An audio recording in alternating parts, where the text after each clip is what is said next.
Welcome back to the channel, everybody. Doing something a little bit different, and that is knife making. Now, it's not something I'm going to really get into on the channel because I just don't have the stuff or the willpower to deal with it, even though it would be pretty cool. But anyway, I was out fishing one day about a week and a half or so ago and found this knife blade laying underneath a bridge. Probably sketchy, knowing the place it was at. But anyway, since it's not a full tang blade, what I did was I sacrificed a couple of branches from where I'd trimmed my tree limbs down a while back, and got a couple different sizes that I'm going to play around with. Well, actually I'm not. It's just I played around with them when I first cut them to see how I like the size of the grip and all that, and didn't like how the smaller one turned out. Got a bigger one, which I would have to kind of flatten out the end zone, but didn't really care for that. So ended up with this one here, and I've already kind of whittled out one side of it. I'm going to fine tune it later, but this is the size of grip that I'm going to go with this little knife, and there we go. What I did was just take this one here and just pretty much grabbed one of my other like heavier bladed knives and just batoned all the way down to get a decent little split, which that didn't split evenly, which never does. And I don't know why, but I went and torched the inside of it a little bit. But what I'm going to do, since I've got one side of this thing already whittled out a little bit there, I'm going to take my Dremel and clean it up later. But since this doesn't have a full tang, my intention was carving out a little spot down in there for that little hook. Well, I don't think I've got a Dremel piece small enough to really do that, so I'm gonna go around that little idea. So what I did is took my handy dandy Leatherman Signal and whittled the piece out on the one side, and I'll do the other side later. But what I'm going to do, since that's got that little hook section in the handle, on both sides I put a little mark with the blade where roughly where the little hook is, and I'm going to take a small screw and just go through there and flush it so that it doesn't have something sticking out on either side. That way the blade doesn't come sliding out. But what I'm also going to do is take and mix up some JB Weld epoxy, get this thing sandwiched together and tighten it up, let it sit and cure for a day or two. And I haven't decided on the grip. I don't want to just leave just plain wood, even though it would look better. I'm either going to take electrical tape and just wrap it around there really tight and get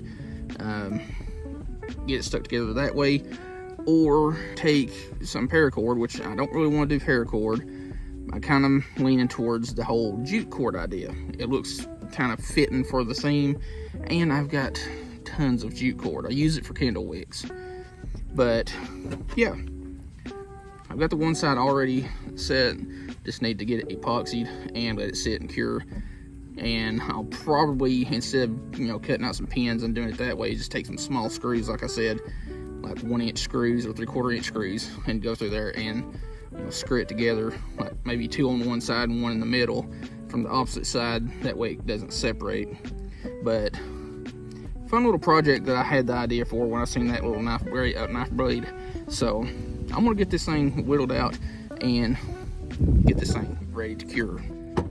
Now, what I ended up doing is just scoring along the marks I made with my Sharpie. That way I can just whittle it out more or less. Now, since this is starting to dry out a little bit, a lot of that stuff's just peeling. Once I get it down to where the bend is, just take and cutting that out instead of peeling a strip all the way down. And then another thing that I did with the other one is just take and cut around that little bend right there, just to work that stuff loose and keep it from trying to split all the way down.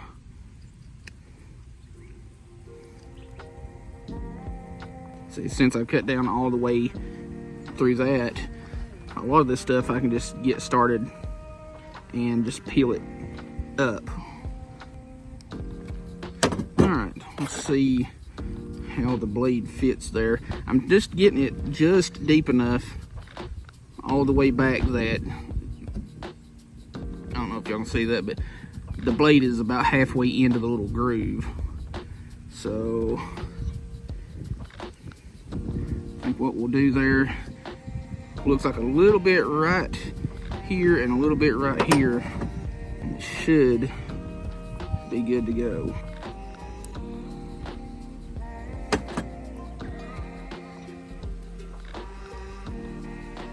Right, there we go. That should be good enough.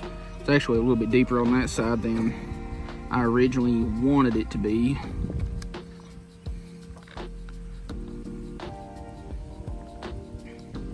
And I think that'll work.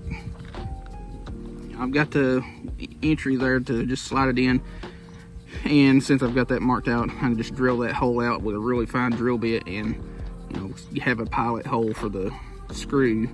But like I said, I'm going to take an epoxy the length of both sides here and in that little channel. That way that stuff can cure and harden, and I will probably go ahead and just wrap the whole thing with electrical tape just to get it really good and tight, because I don't know what I did with my C-clamps to really hold that down.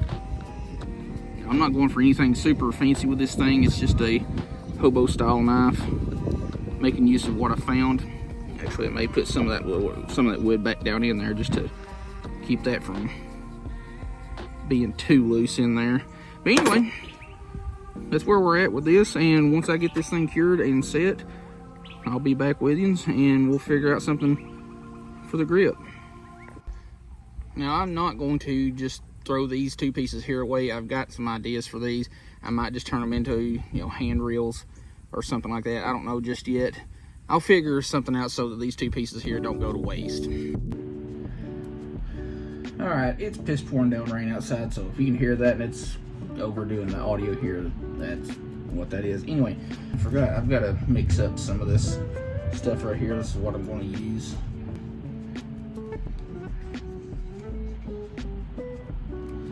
That should be plenty.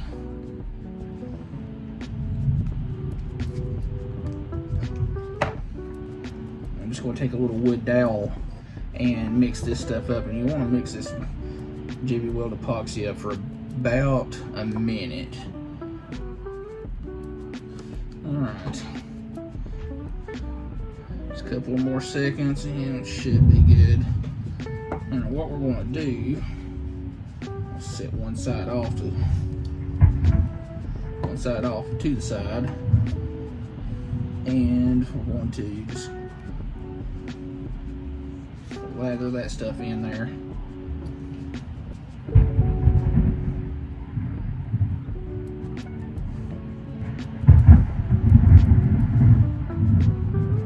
That should be good there.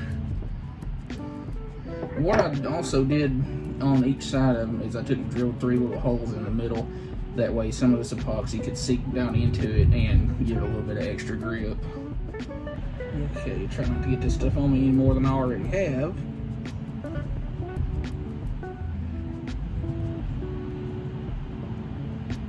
Alright, there's that.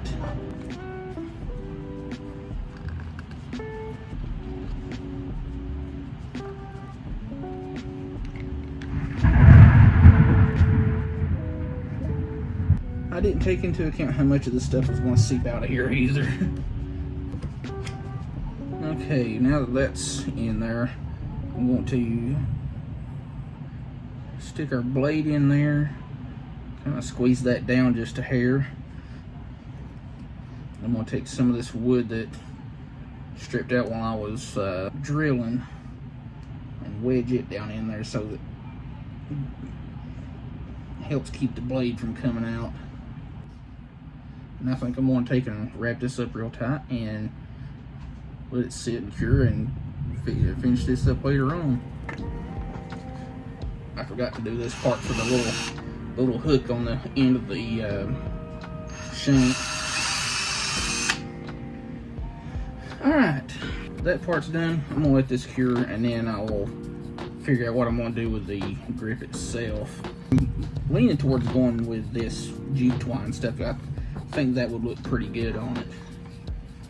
But that will be in several days when this has had a chance to cure. Maybe tomorrow. This stuff cures pretty quick.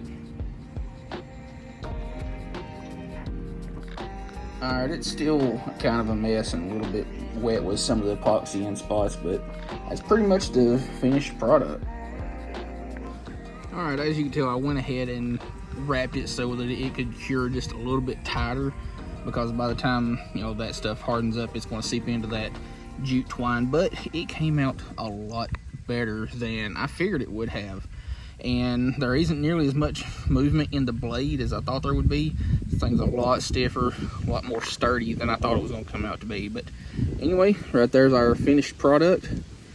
I went ahead this morning and put it across a 400 grit, 1,000, 3,000, and 8,000 grit stone, and then stropped it with some beeswax. Actually, some beeswax that you would use in your beard and mustache, but turned out pretty good. Got a really good edge on it. Like, this thing is night and day difference from when I found it. Like, this right here wouldn't cut paper when I found it. Now this thing is almost shaving sharp.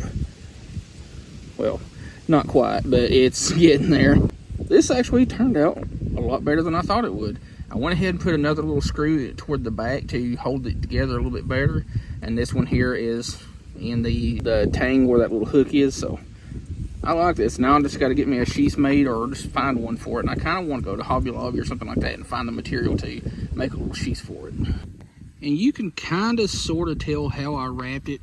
What I would do is, you know, just take the jute twine, put it around it, and on one side I would just do an overhand knot, get it tightened down, flip it over, do the same thing, bring the twine around, do an overhand knot, tighten it down, overhand knot, tighten it down, so on and so forth, all the way down. And I believe it's right in here somewhere. It actually broke right there. Maybe it was... No, actually it broke right there on this side, and I just started over. And you can get this stuff packed down pretty tight, that way it doesn't really show that much. But that was a fun little project. I'm gonna maybe do this a little bit more going into the future. I don't know. I'm not going to get into like custom knife making or anything like that. I just don't have that much interest in it, but that was a fun little project. So next time you see this thing, hopefully it'll have a good sheath. I've got two that'll kind of work, but they're a little bit too short and like too small a diameter. So first little hobo fishing style knife. So next time you see this, hopefully it'll be cutting some bait or just getting used. Anyway, hope you like the video. We'll see you